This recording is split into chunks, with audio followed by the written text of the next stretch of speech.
Hi everyone. Welcome to the second Orientations Art Circle Asia Society lecture series.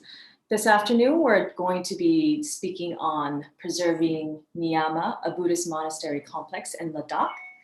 Nyarma is an enormous monastery complex founded around the year 1000 in Ladakh, or Land of the High Passes. Ladakh lies west of Tibet, north of Lahore and Spiti, and east of Kashmir, and is renowned for its breathtaking landscapes, crystal clear skies, and Buddhist monasteries and festivals.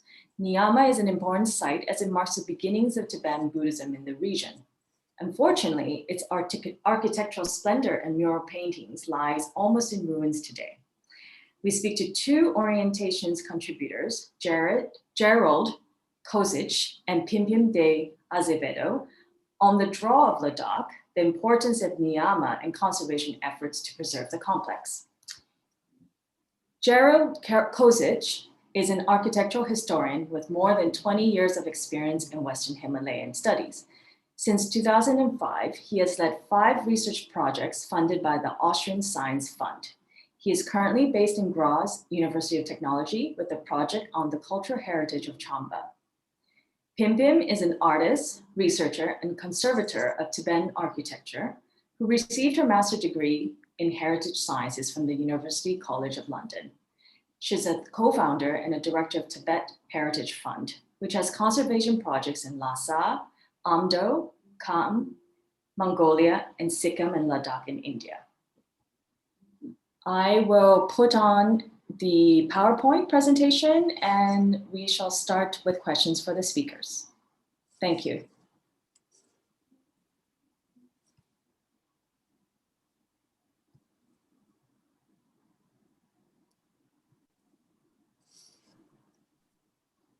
Can everyone see this? It's fine? Yes. Okay, so.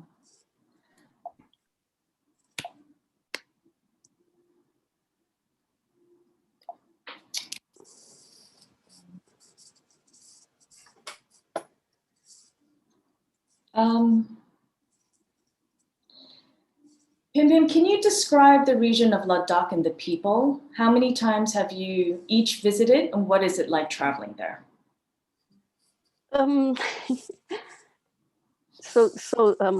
As you described, well, Ladakh is located in the Western Himalayas, and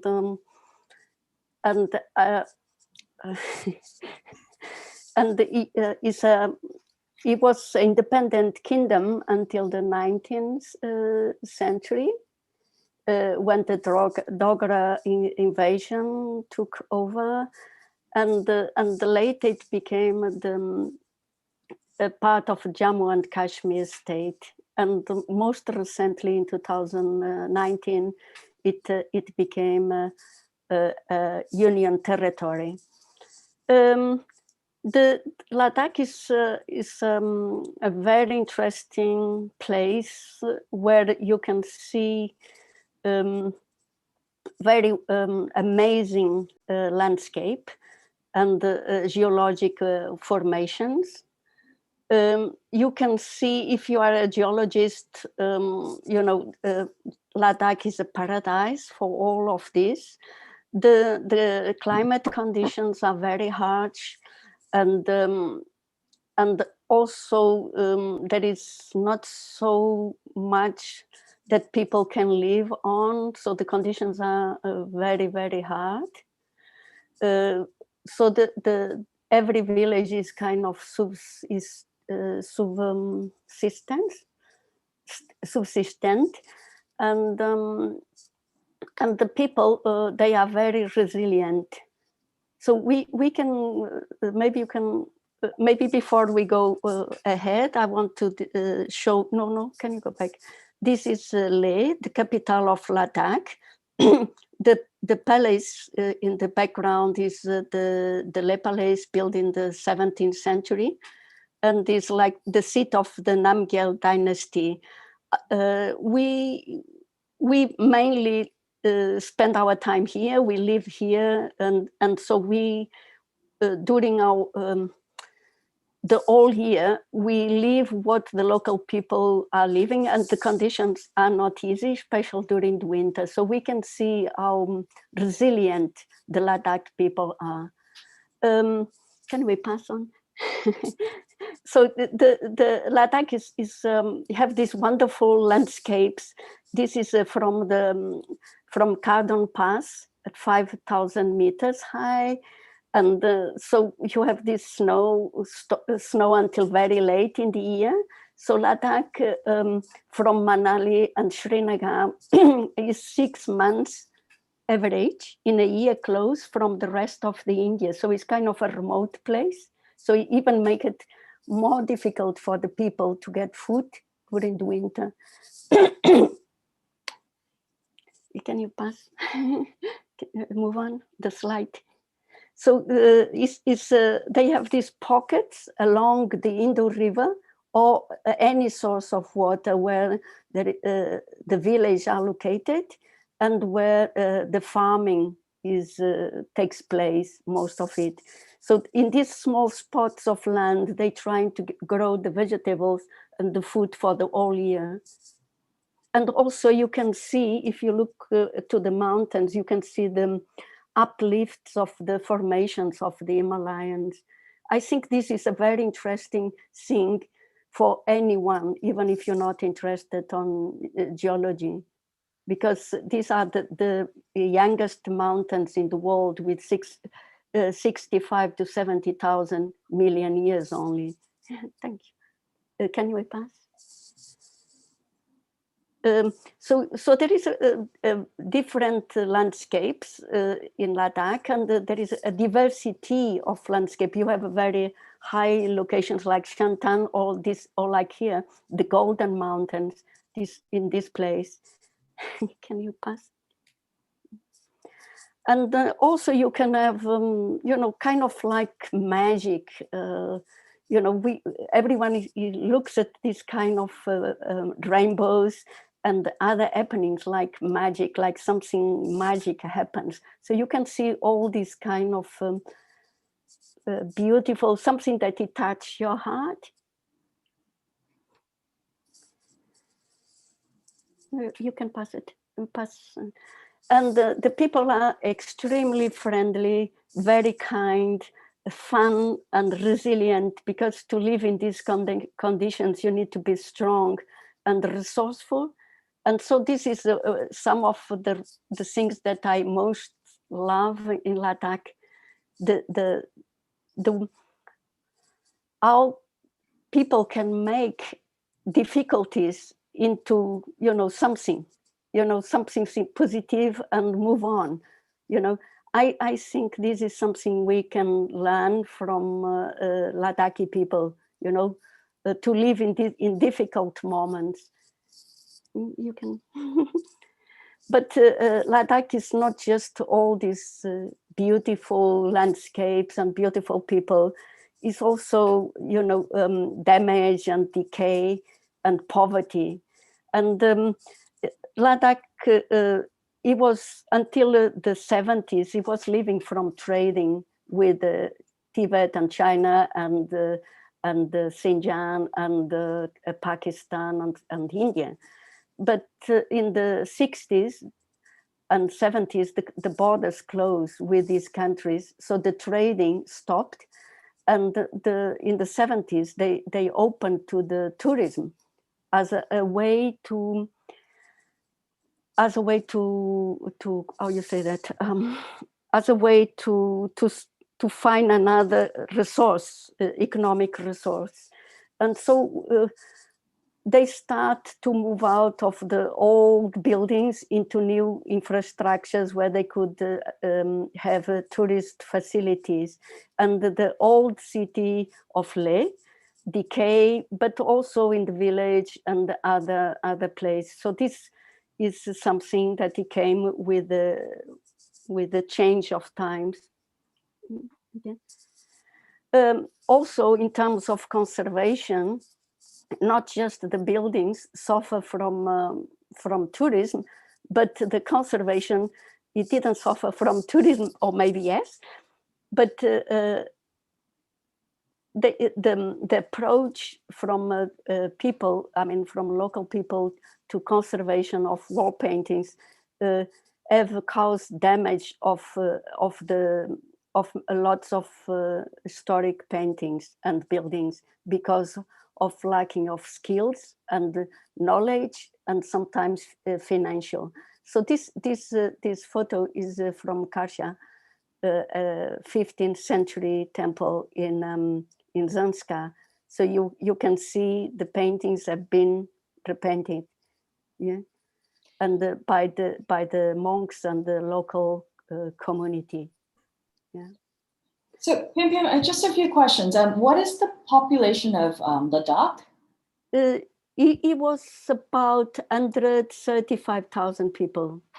And do they have a problem of losing the younger generation to cities? Are they moving away? Is that a problem, the loss of the younger generation?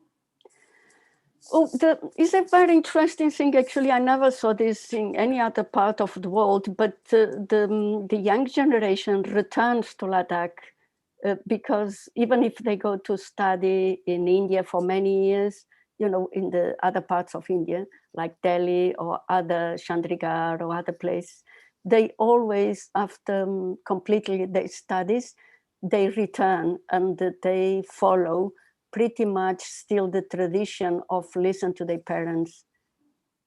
So even though this region is administered by India at the moment, are they, I guess they're culturally Tibetan, and in terms of race, would they be Tibetan as well? Most of them? This, I would not say that. I think is different cultural groups. Okay, then there is some Tibetan communities, and there is some maybe Tibetans, I mean, maybe of kind of origin, but there is different ethnic group. I don't know if you say ethnic groups in Ladakh, really different ones, and it's a very mixed culture, you know. So I think better to say they are Ladakhis. Thank you. So don't offend anybody. So I think that's a very good background of the scenery and the site of Ladakh. But now I would like to ask Gerald to give us a historical background to the site and why it is important. Yeah, thank you. Before going into a summary of the history of Ladakh and the site of Nyarma, I would like to thank everybody who was involved in the preparation of this event and thank everybody who set up this meeting. The history of Ladakh and Nyarma, as far as it is concerned for our subject, I guess, I will have to go back to some other place, to central Tibet, and to an event that took place in the middle of the 9th century. It is the assassination of the Tibetan king Langdarma, which took place in 842, and which not only caused the collapse of the Tibetan Empire, but also the collapse of the monastic Buddhist network in Tibet. And it was 70 years approximately after that happened in central Tibet that one of his descendants with a group of horsemen departed towards the west and established his sway over a region which is known as Guge and Purang. This descendant was Nyingma, and presumably, he is considered to have reigned from approximately 920 to 950. Now that was in the southern area of Western Tibet, or Nari. And after a while, Nyingma, this descendant, he developed some interest also towards the north, and he sent an expedition or a force to the region of modern Ladakh. In those days, the part which he occupied was known as Maryul, which was a small kingdom or principality in the area which is now Upper Ladakh. Now, I suppose that his interest was mainly of economic nature, as that part of the Himalayas was quite well known for its gold mines, and of course for pashmina. And there was another thing of interest for Nyingma, and this part of Ladakh was in the center of a transcontinental network which connected northern India with the Silk Road system. And I think it was the toll system and the taxes which were very attractive for Nyingma to establish control over this part of the Himalayas. There is not much known about his activities concerning building in the region. Few fortresses are attributed to him, but the center where also already the former kings of Mayur resided, that was She, which is in the heartland of modern Ladakh. And She was a commercial and an administrative center. And in my opinion, Stupa architecture is very much rooted in this region, Stupa architecture of Ladakh. And Stupas is one of the aspects which Ladakh is quite well known for. It's quite well documented that stupas were built in large clusters along the economic centers from modern Afghanistan to Central Asia. And it was not only local patrons and sponsors who sponsored stupas, but also traveling merchants who expressed their gratitude for a successful crossing of the difficult passes. So the largest concentration of stupas still today are found in the area around She, but old stupas like the stupas you see on the screen now can be found in many places all over Ladakh. Next slide, please. So, Gerald, just a quick question. So is a stupa just an offering to the gods? It's originally stupa is commemorates the parinirvana of the Buddha, but the stupa is a very complex a structure and a piece of architecture which has a lot of meanings in the Buddhist context, and especially by the time with the beginning of Vajrayana or Tantric Buddhism, the stupa also, became a Dharmakaya representation of the Buddhist law. And as you already can see here, the stupas of Ladakh of She, like you see them on the screen now, they are very different from the Tibetan type of stupa architecture. They have multi-layers and they have cruciform floor plans. They have ascending stairs and symbolic gates. So the visual and formal similarity to the mandala is, I think, very obvious. And the mandala is the major, mandalification is one of the significant aspects of Tantric Buddhism. So, and this found its also its expression in stupa architecture. So it's in a way an offering, but it's in particular a statement, and it's it's an act to improve karma. Thank you. So if we go to the next slide, please. So here we see the two typical types of stupa which Ladakh is famous for. You see the several tiers, mostly eroded today. You see the central stairs, the lateral walls, which become like sort of gates to the next level. Most of those stupas have 3 or 2, at least 2 levels. But the significant aspect of these stupas is the type you see on the right-hand side, which has several tiers with 3 or 4 steps. But the whole stupa is built on a large base. Such bases can measure as much as 5 meters square, and the total height of such a stupa can be up to 5 meters or 6 meters without the final on top. So these are quite significant buildings. I once counted or calculated the number of bricks needed for the construction of one stupa, and it was about 20,000.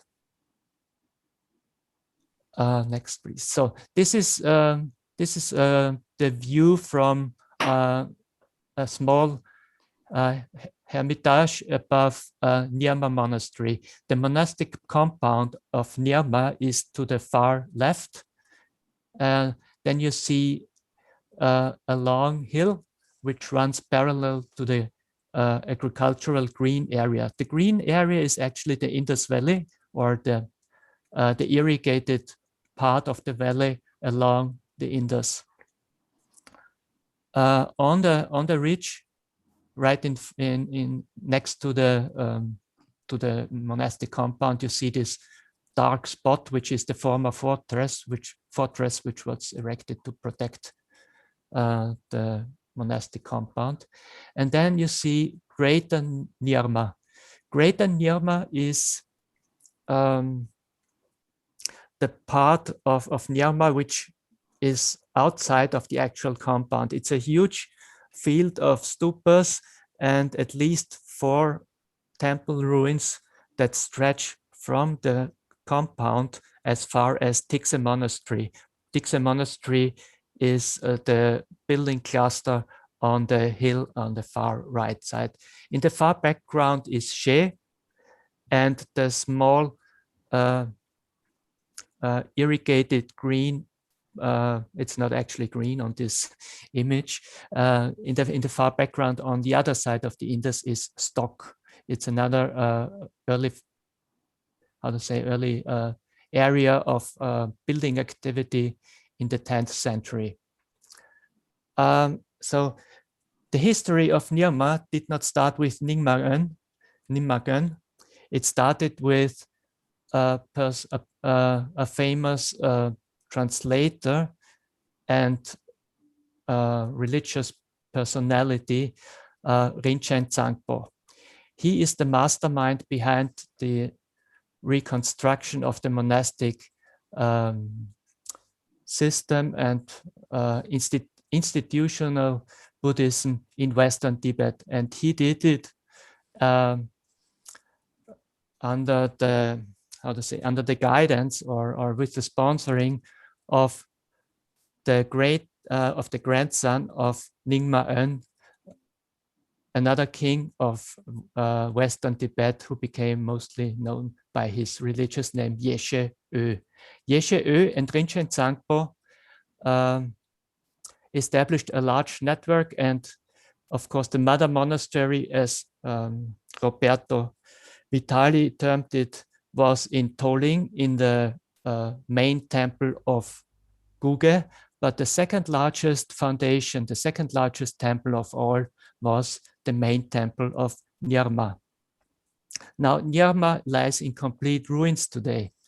The foundation took place in the year 996 according to the chronicles, but we can assume that the construction of the whole site of the compound took approximately about 50 years, and Greater Nyarma was an establishment that developed over decades and perhaps even centuries.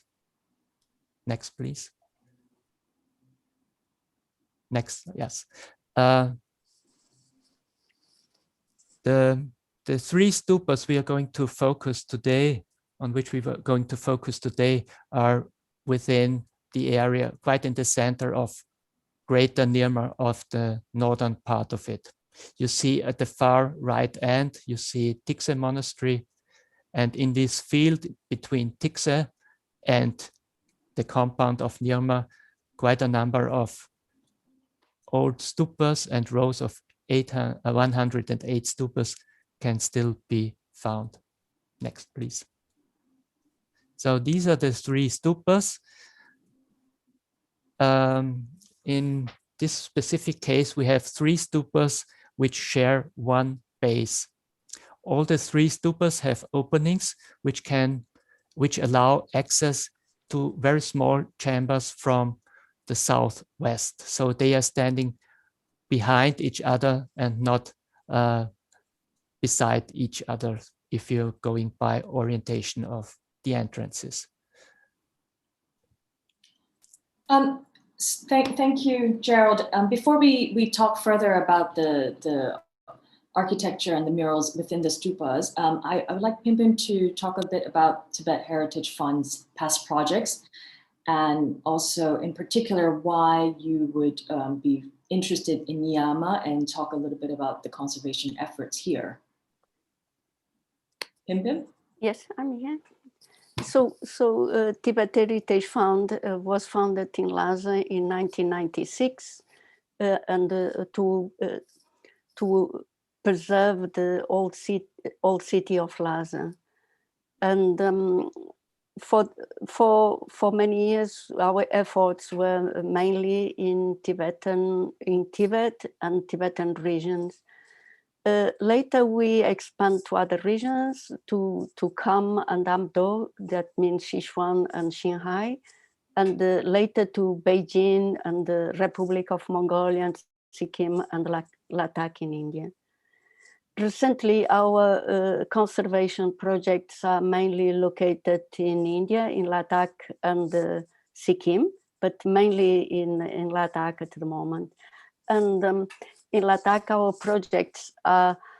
our main projects focus on the Leh Old Town, because we feel that is the last well-preserved Himalayan settlement, where many original buildings still remain. So we also have projects in the rural areas, mainly as temples and wall paintings. But we try to focus on the conservation of systematic clusters of buildings in Leh Old Town.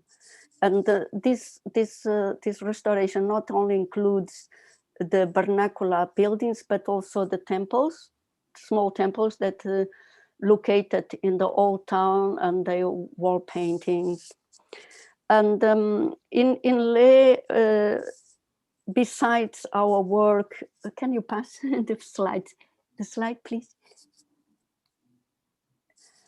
So here is the Leh Old Town, where we concentrate our projects, and you can see the palace, the Leh Palace, and the Guru Lakan in the left is a stupa, and just below there is one old temple, as well the red building in the right, that is also a temple, and it has a 15th century wall paintings that I will show later in a slide. Our projects are located in this cluster. Can you pass the slide, please? So we also built the Central Asian Museum. That is the museum, the main museum now in Leh, actually maybe the only one. And also we built the Ladakhi Kitchen Museum, as well the surrounding buildings of the complex. And so far, since we started in 2003 in Ladakh, we have restored more than 60 buildings and, water and sanitation projects. We also, can you please slide? So here is the Central Asian Museum that we have built in Ladakh. Please. So here is some example of the houses that we have restored. The house near the sky, they were restored many years ago, over 10 years ago, with Andrei Alexander. And then below that, the house is Kushu house, restored by Yutaka Hirako, that is still in Ladakh at the moment. Please, next slide. We have also painting conservation programs, and we work with experts, international experts, because there is not conservation experts in Ladakh. Now it started to appear. We are very happy about that, but we've been working for a very long time with Anka Nicole. Sorry, I cannot pronounce her name. And I'm sure she's seeing this and she will be upset. So we've been working with her, and in the Jampalakan that I had showed earlier, that red building, and was all overpainted with white. And then he saw a little bit of color and he suspected something was under. And then he invited our conservator to have a look, and they removed the whole layer of white paint. And so this beautiful green Buddha, he came out. And is dated from the 15th century. Also in this slide, there is we also restore the wall paintings of Guru Lakan Impian. They are dated from the 14th century. And below is our team of Ladakhi wall painting conservators in Germany during training. Okay, next. And our project is a multidisciplinary project. You know, we have wall painters, we have architects, we have scientists, we have conservators, we have architects, we have all kinds, but we also have an important part, and maybe the most important is the artisans who know the skills, how to do the traditional building, the carpentry and so on. So it's really a multidisciplinary work, the conservation. And it requires many different skills. Yeah. So the next slide. Yeah, so Sorry, the slides have moved a bit. Yeah, so here, I think you are already familiar, the audience is already familiar by the previous slides, that how the Nyarma stupas look like. In this slide, I wanted to emphasize the complex, that is not just 3 stupas, but is also a row of a wall of 108 stupas and smaller stupas and bigger stupas, but it's a complex. It's not just 3 stupas. And I think this is very important in terms of conservation. You know, we can't just conserve one thing and forget about the all surroundings. Next slide. So here you can see the 108 stupas wall, and also the 3 stupas that we are talking in this talk. And as you see, you can see the landscape is very barren and is kind of very open and wide. The next slide. So here in this slide, you can see the damage of the stupas. So in southeast corner, it collapsed, and we think that this damage was inflicted or happened very long ago. We didn't monitor because it's not we don't have the authority to do it, maybe, or the right to do it. We didn't monitor like daily or annually how much damage the rain and the weather,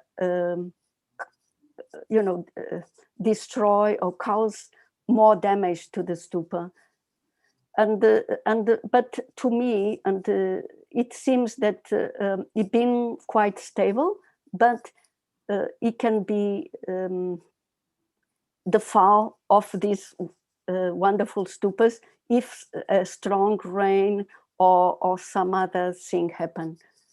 Can you? So here is much more clear the damage. So this part for us is the most important damage of the stupas, and the wall that you can see. So now you don't see anymore the 108 stupas because there is a wall blocking them, separating them. There is a camp, a tourist camp, and they decide in the last, I don't know, 2-3 years to annex and build a wall around. So I don't know the motivation for that. Also, as you see, the stupa have been whitewashed. So you can see is quite, and I point this out because in the past, the whitewash of the stupa have led to damage of the interior of the wall paintings in the So could we pass a little bit to front to the next, to the further more? Further down? Further down, yeah. Oh, no, sorry, up. It must be somewhere. Yes, sorry, somehow is not there. Oh. Yeah. Here, actually, yes. You can see the big splash of whitewash. Yeah. So this is damaged by by whitewash, whatever intentionally or by leaking from the roof or something. Can we go back again to the top? Yeah. So as I wanted to point out that actually this wall is taking destroying the integrity of the complex in terms of value or conservation or telling the story, telling the story of the settlement of the complex,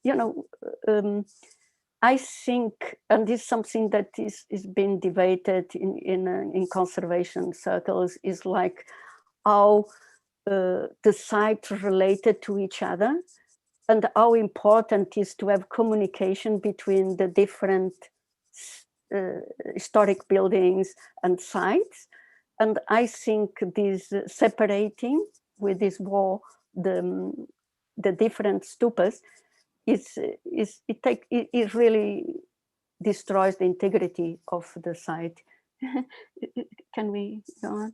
So besides that big damage of the wall that I think is my main concern, inside of the stupas there is a lot of man-made damage. So one of them is the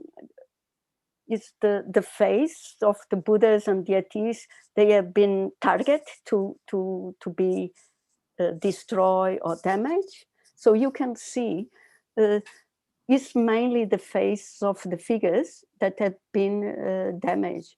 And I think we don't know when this was made. And the cracks and that you see, it could have been during a certain movement, or some of them really man-made. Can we pass it on? So here is a very interesting thing. I look at this slide and I try to find out what happened on that thing. So if it was something inside of that hole and something hidden and somebody took it, because there is nothing on the stupa to say that any reason to have this hole, you know. So I don't know. We didn't told the audience that the stupas inside is like 1 meter by 1 meter. Actually, it's very, very narrow. You know, to enter the stupa is a very complicated, yeah, and extremely narrow. So we even wonder how the artist could do these paintings, you know. And also, if you look at this picture, there is a small like patch of below or in the middle of the paintings, you know, of a small like a sticker, like something was there or intended to be there, you know. Yeah, exactly. I don't know what it is. The other side also have the same thing, so I don't know. And then there is these big lines across that it could be, you know, if the stupas were looted or something in the past, maybe somebody, you know, because it's so narrow, it could be damaged. And okay, so we could go to the next one. So here you can see again the big splash of paint from the whitewash, this what they call marque à lacre. And also you can see, if you look clearly, there is some Tibetan, I mean, writing in the picture in the left on top. And this was made with some sharp knife or something object, some sharp object, and it's a graffiti. Yeah? The crack, it seems that is some sort of movement. Yeah. And then you have some other damage that is maybe some movement. There is some of one stupa, the middle stupa, there is a hole in the middle inside of the stupa. We think that was, you know, man-made, and this maybe is creating some you know, some movement of the stupa. But here we can see in some areas that the painting had come off. Yeah. But overall, in terms of flaking and the attachment, you know, like the paintings, the touching, it needs more study and more analyze, you know, to be able to talk in more detail to this. But this is what we can see at, you know, first sight. Next. Yeah, so here again, you can see the face, you know, the damage of the face. And also on the right, this is a figure below at the bottom, I mean, of the wall, and it seems a little bit weak. But it could have been that there is this hole and something may have happened. Next, or maybe it's my, okay, I think now is Gerald. Thank you, Pimpim. I think there's a lot to do in Ladakh still. Gerald, could you take us through the murals inside the stupas and talk about what they depict and their styles and any specific qualities? Sure. As already mentioned, all the 3 stupas, they open towards the southeast. So if you look into the stupas through these quite narrow entrances or windows, in each case, you can see one Buddha in the center of the facing wall. So the stupas, all the 3 chambers, they have a depiction of the Buddha in the center, and he's usually, in all 3 cases, he's placed on a throne.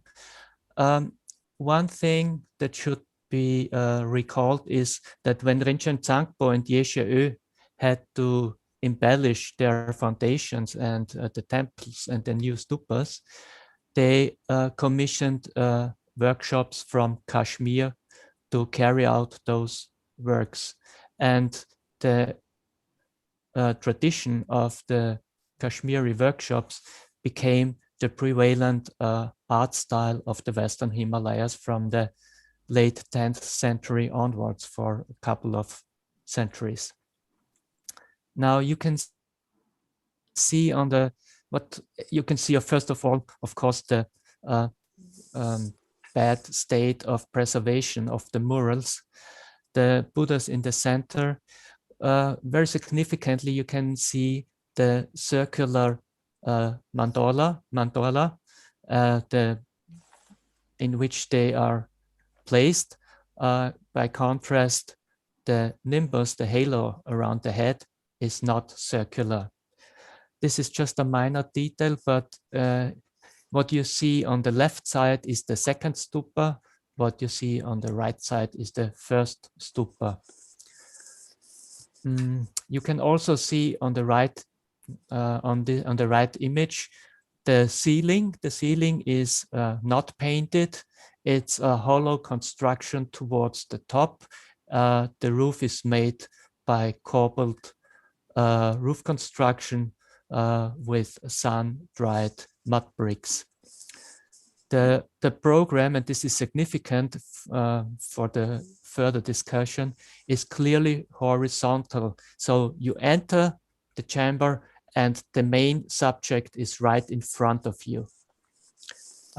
You also can see on the right-hand side that the stupas were filled with tsatsas, with white clay molded stupas or figurines. Next, please. This left image gives you an idea what it means to enter the third stupa. Those who know me know that I'm quite a slim person and not very tall. Somebody who is larger than 170 can hardly access the stupa because of the very short distance between the stupas. And the opening is not only extremely narrow, it's also about 1 meter deep. So it's not just a window you have to climb through, it's more or less a tunnel. And then only a very small chamber opens in front of you. Now the right-hand side image shows you the floor of the central stupa. And this is different to the other two. You can see a hole in the floor and you can see even a painted chamber underneath, which is almost completely filled with tsatsa. There is even a small, not an access, but a small opening from the northeastern side through the base into this chamber. I've never been inside it. It's too small even for a person like me. And maybe one day it would be worth opening and clearing that chamber. It's quite interesting to ask yourself what is the meaning of a chamber down there and having almost no opening to view the chamber above. In fact, I do have not yet any explanation for that, but the existence of this chamber is something that should be kept in mind for everyone who is repairing the base of the stupa, of these 3 stupas. Next, please. Now, this is the interior of this third stupa, and you can see right in the center of the image, you can see the head of a donor of this person. Only the head is visible today, which means, and also the monk who is depicted next to the entrance, he's half buried in rubble and sand, which means that this stupa had a lower level than the others, and that about 30 centimeters are already filled with debris, sand, and tsatsa. Next, please. I will now continue with the program and the special features of the paintings. I think one of the most interesting figures or drawings among the murals can be seen on the right-hand image, is this standing figure, which probably shows how to say a composite form of Vajrasattva and Vajrapani. He's in a posture which I've not come across in any other temple of that period. First of all, the body proportions appear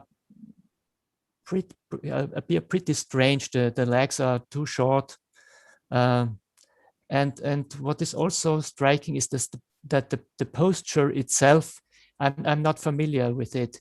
It's a mixture between dancing and trembling, and to me it seems as if the artist had tried a new form of posture, which is not in accordance with any prescription or manual. What is also interesting is the large Ushnisha, the head protuberance of this figure, and also the large Vajra, the thunderbolt or diamond scepter held in the right hand.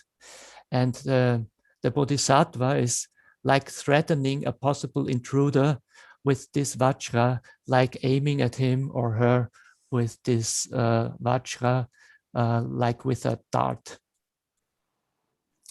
So I would like to say something about these labels which Pimpim mentioned as possible stickers. I think those labels were, labels already indicates what I think they were originally made for. I think they were prepared for containing the names of the specific Buddhas, as it was done in another stupa in the neighboring area of Tikse. What is interesting about these paintings is that in many cases you can still see the compass lines along which the figures were arranged, and you can see the proportional and preparatory sketch lines underneath the final paintings. Next, please. So this is, in my eyes, the most interesting figure. It's on the left side, on the proper left side of the Buddha in the third chamber, which means upon entry, it's on the right-hand side wall.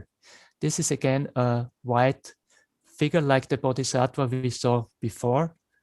I called the one before a composite form of Vajrapani and Vajrasattva because of the Vajra held in the right hand, but Vajrapani, who is the more aggressive, how to say, form of the two, his body color should be blue.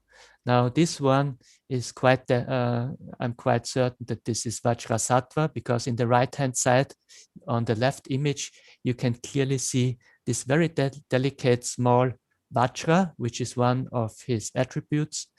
And on the left hand image, you can see in the left, on the right hand side, on the right hand image, in the left hand, you can see the Vajra bell, which he holds in the left fist. What is interesting about this figure is, in this case, you can clearly see the red lines with which the sketch was prepared. Regarding the style, we can see a comparatively slim waist, the muscles of the abdomen and of the shoulders. So this is clearly indicative of a style derived from Kashmir. We can see on the left side image even the preparatory sketch lines in red, where the halo, the nimbus, overlaps with the scarf.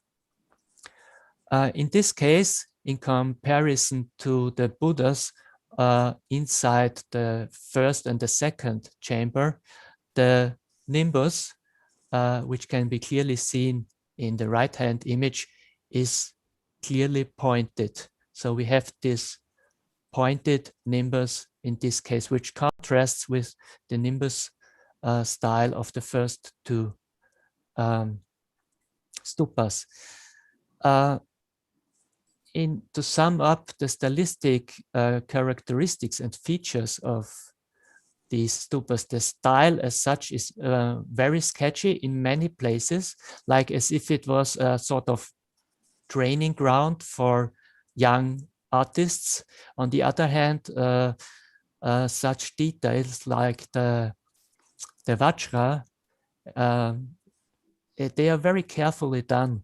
So there was certainly an artist at work who had quite some practice, and also the swiftness of the brush, of the stroke, clearly tells us that this was not just beginners who carried out those paintings. And in this specific chamber, in the last chamber, we also can see the blue of the black of the background is well preserved. So they had quite some colors at hand in this case, while some of the other paintings seemed to be less well embellished. Next one. And this is probably the best indicator of the Kashmir influence in these paintings. It is again from the third chamber of the northwestern one, and it's a female bodhisattva, most likely Tara,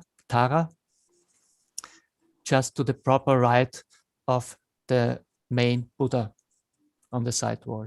We can see her extremely delicate body features, the slim waist, the abdomen, even the shading of the body is still clear. So there was quite some effort in the finishing of this figure, and this figure even resembles, regarding the style at least, the features we can also find in the Archie paintings, which I will like to refer to later. Next. Now, one thing which I could not avoid noticing when I did a redrawing, a reproduction of the paintings through line drawings, is the position of the right hand of this bodhisattva in the first chamber.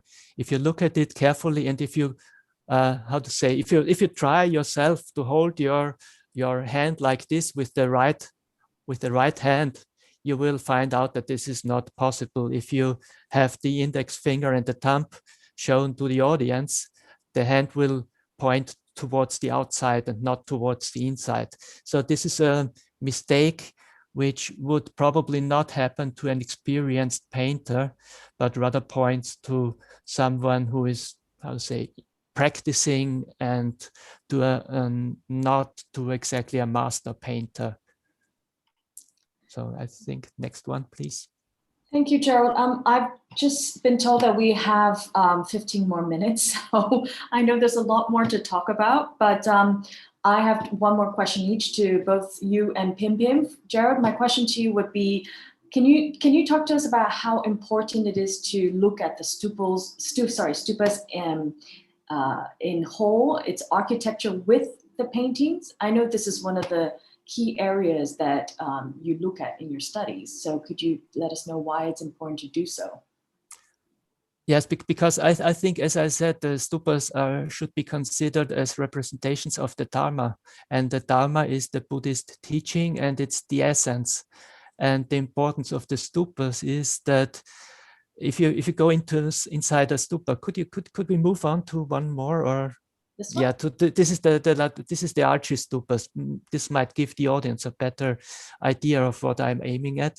Yes, the Archie stupas can be accessed from the ground. Next one, please. And this is the large entrance stupa of the Archie compound. And the Archie compound is sort of benchmark for all the art of the Western Himalayas. And in this case, the importance of the study of stupa architecture will become possibly more obvious. So if you enter those stupas, you see not only the walls painted, but also the ceilings. The basic structure is the same. There's a corbelled roof above, but right above the chamber, they introduced a wooden structure, and they decorated it with a mandala painting. And they even constructed another stupa. And in this case, the center of how to say, of the iconography of the content of the program is not on a wall anymore, but it's on the ceiling. And we have a completely different approach towards the functional purpose. In this case, it's the importance to reach the center and to become part of all this vertical axis, all the elements that are arranged along this axis. And I think this is at the core of Tantric Buddhism, to reach the center. And this is only possible because there is no other function performed in this space. There is no teaching inside. There is no gathering inside. It's just the experience and becoming part of the mandala and becoming part of the program. And I think this is the true meaning, the essence of stupa architecture in this region. And a study of that has to include all the stupas, also to find out how Buddhism found its expression in architecture, in art, in the combination of mural and architecture. So this is looking into the ceiling, where you can see the deities of Vajradhatu or mandala depicted according to all the 8 directions which would be needed to represent a mandala correctly, not only on 4 walls, but along 8 directions. Gerald, thank you. I'm going to stop the screen sharing. Pimpim, you, in your article in our newly released issue, you made an appeal for the conservation of these stupas. What steps can we take towards its preservation? In my opinion, the most important step is to raise awareness among the local community and who lives around the stupa and the new tourist camp and the Rinpoches and everyone, you know, the Ladakhi community for the preservation of the stupas, you know. And since a lot of the damage is man-made damage, I think by raising this awareness, they can stop, you know, further damage of the stupas. And then the second thing I would recommend, to restore that corner, the southeast corner that it collapsed, to prevent further damage. And regarding the paintings and the interior, I think it needs to be studied and assessed. You know, have a very good assessment.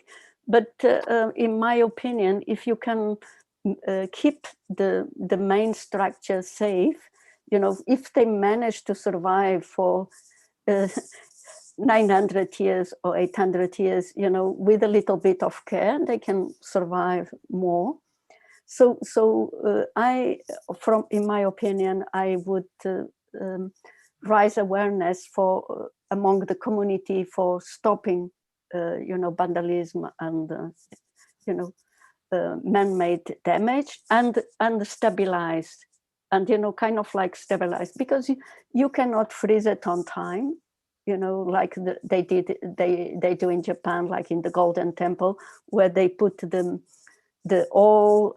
little temple inside a glass without air and, you know, control temperature to stop the decay. You know, but I think mainly the corner should be repaired, because to prevent further damage.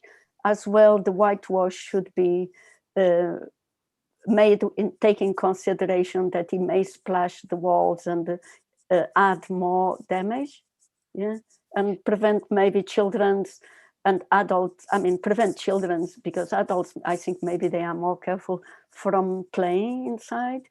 And, you know, so this would be what I would do. And then I would also, right now in Ladakh, there is individuals and also NGOs and us working to create guidelines and regulations for the Ladakh monuments, you know, so that there is a kind of protection, you know.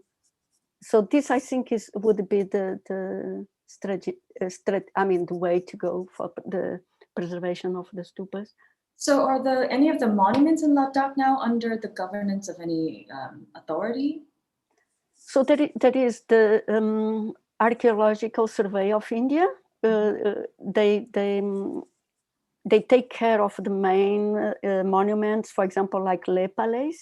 Yeah, and actually they have a regulation that if your building or the monument is within 100 meters or 200 meters, then it's protected. But it's not working sometimes. But otherwise there is no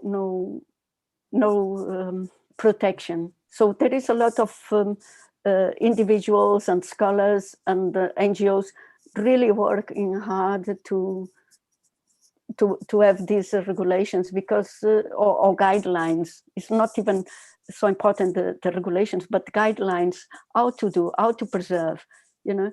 Because the Ladakhi culture heritage is very rich, and is in the last 3 decades or 2 decades is like lots of things is happening, you know, because people, you know, also want to develop and so on, and that they don't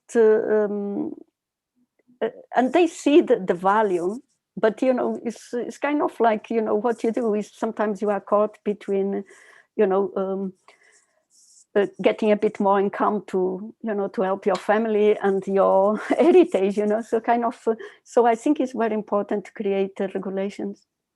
Yeah. So Gerald, would you be returning to Ladakh to do more research? Of course, I would like to, as soon as this is possible. Well, thank you to Gerald, and thank you for Pimpim for participating in this talk and for raising awareness of Nyarma, which I didn't know the location of before this, and after your articles, I know more about this area, and I hope to travel there after everything returns back to somewhat normality. Thank you. Yes, thanks a lot. Thank you. So Goodbye. much. Thank you. Yeah, I would like to say something. Yes. I would like to say thank you to you and also to the Asia Society Talks for hosting the talk and to give us this opportunity to introduce Nyarma. And yeah, thank you. And also to the audience. Of course. Thank you. So maybe I'll see you next time in Nyarma. Of course. Hopefully. Bye. Bye-bye. Goodbye. Thank you. Yeah, thank you.